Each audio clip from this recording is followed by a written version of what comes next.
The Eurolite N-110 is the perfect choice for those looking for a reliable smoke machine that can assert itself on smaller stages or in small to medium-sized discotheques. Only a few steps are required to operate the machine. First, the tank needs to be removed and filled to a maximum of 1.5 liters.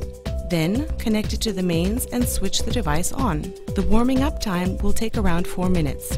The N-110 is controlled by a cable remote control. The control lamp indicates if the smoke machine is ready. When the light extinguishes, you can immediately start. 1000 watts provide a smoke output of up to 8 meters. The output volume is around 120 cubic meters per minute. The smoke density depends on the fluid used. The N-110 from Eurolite. At times, it's best to concentrate on the essentials.